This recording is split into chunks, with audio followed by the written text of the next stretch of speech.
అండి, నమస్తే. ఈరోజు నేను గుంటూరు మసాలా కారం చూపిస్తున్నానండి. ఇది ప్రతిరోజు మేము వంటలో వాడే కారమే.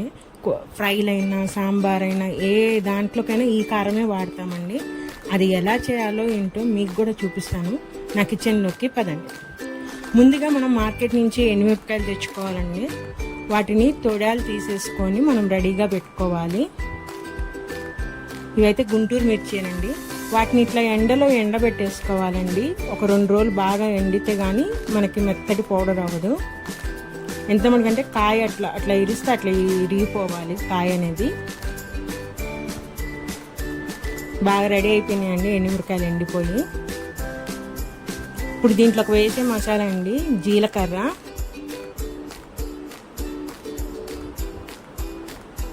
ధనియాలు,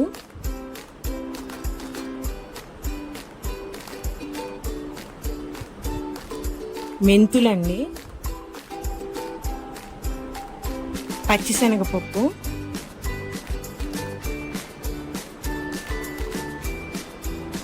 చిన్నుల్లిపాయలండి,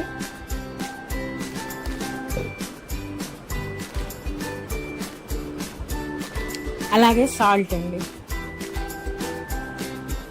మొదటగా మనం తీసుకున్న దినుసులన్నీ మనము ఒక పెద్ద ప్యాన్ పెట్టేసుకొని మీడియం ఫ్లేమ్ పెట్టుకొని వేయించుకోవాలండి అన్నిటినీ. ఫస్ట్ మనం షాప్ నుంచి రాగానే వాటిని ఒకరోజు ఎండబెట్టాలండి అన్నిటినీ. మనం ఏ రోజైతే కారం ప్రిపేర్ చేద్దాం అనుకుంటున్నామో ఇంకా ఆ రోజు వీటన్నిటిని డ్రై రోస్ట్ చేసుకోవాలండి. క్వాంటిటీ ఎక్కువ ఉన్నాయి కాబట్టి నేను కొంచెం కొంచెం తీసుకొని ఫ్రై చేస్తున్నాను. వీటి కొలత వచ్చేసరికి మనం కేజీ మిరపకాయలు తీసుకుంటే ఒక 200 గ్రాములు ధనియాలు తీసుకోవాలండి. ఒక 50 గ్రాములు పచ్చిశనగపప్పు, 50 గ్రాములు జీలకర్ర తీసుకోవాలండి. ఒక 4-5 స్పూన్లు మెంతులండి. అలానే చిన్నులపాయలు కూడా వచ్చేసి 200 గ్రాములు తీసుకోవాలండి.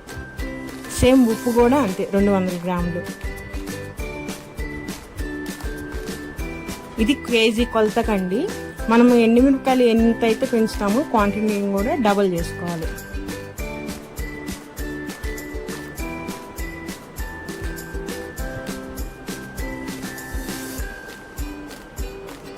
అన్నిటినీ మాడిపోకుండా చక్కగా డ్రై రోస్ట్ చేయాలండి. నూనె ఏం వేయకూడదు. మాడిపోకుండా దగ్గరుండి వేయించుకోవాలి.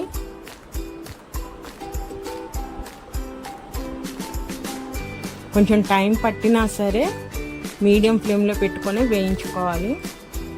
ఎందుకంటే ఇది సంవత్సరం అంతా నిల్వ ఉంటుంది కాబట్టి ఒక్కసారి మాడిపోయినాయి అంటే టేస్ట్ మారిపోయిద్ది, అది ఇంకా మనం తినలేము కదా. అలానే జీలకర్ర కూడా అంతేనండి.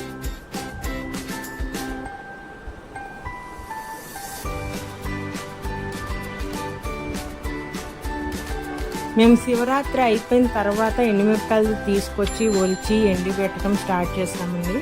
ఉగాదిలోపు కారం పట్టడం అయిపోతుంది. ప్రతి సంవత్సరం ఇంతేనండి.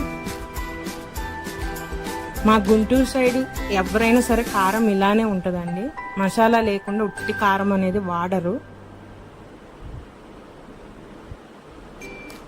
దీనే మసాలా కారం అంటాం, కూర కారం, సాంబార్ కారం, ఇట్లా రకరకాలు పిలుస్తారు.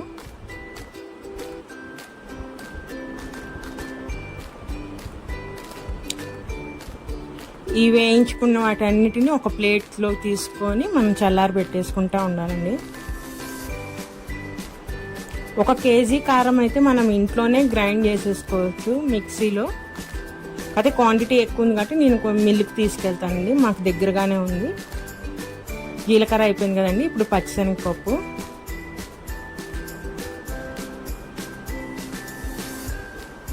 అన్నిటినీ తప్పకుండా వేయించుకోవాలండి. అలానే చిన్నుల్లిపాయలను కూడా మనం ఎండుమిరపకాయలు ఎప్పుడైతే ఎండబెట్టడం స్టార్ట్ చేసాం చిన్నుల్లిపాయలను కూడా అప్పటినుంచే ఎండబెట్టాలండి. అన్నిటిని ఇట్లా ఓపెన్ చేసి ఖచ్చితంగా ఎండబెట్టాలి. పచ్చిదనం అనేది ఉండకూడదు. అంటే కొత్త పాయ వస్తుంది కదండి ఈ టైంలో, అందుకని తీసుకొని చక్కగా ఎండబెట్టాలి బాగా. మెంతులండి, మెంతులు కూడా బాగా ఫ్రై చేసుకోవాలి. మెంతులు కొంచెం అన్నా చేదు వచ్చేసిద్దండి. వీటన్నిటినీ వేయించుకొని ఒక ప్లేట్లో తీసుకొని చల్లారి పెట్టేసుకొని మనం ఇంక ఇవన్నీ తీసుకొని మిల్లుకి వెళ్ళిపోవటం అండి. ఇంట్లో అయితే చల్లారిపోగానే అన్నీ మిక్సీలో వేసుకొని పౌడర్ చేసేసుకోవటమే.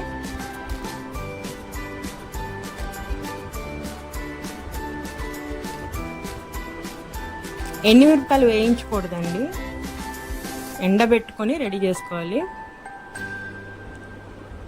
మొత్తం ఎండుమిరపకాయలు, ధనియాలు, మసాలా మొత్తం కలిపిన కారం అండి ఇది.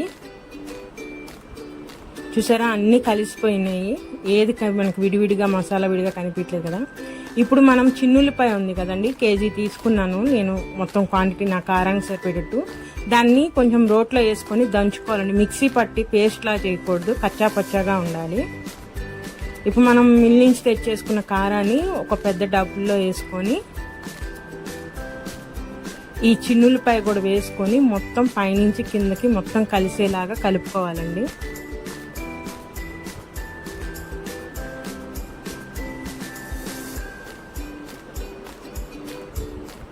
చూసారా, అలా కచ్చా పచ్చాగా ఉండాలి చిన్నులపాయలు అనేది, మొత్తం పేస్ట్ అవ్వకూడదు.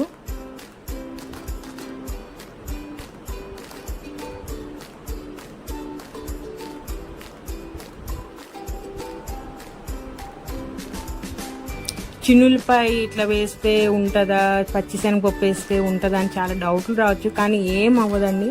మేము ప్రతి సంవత్సరం ఇట్లానే పడతాము. మీకు లాస్ట్లో మా లాస్ట్ ఇయర్ కారం కూడా చూపిస్తాను. కలర్ కూడా ఏం మారదండి.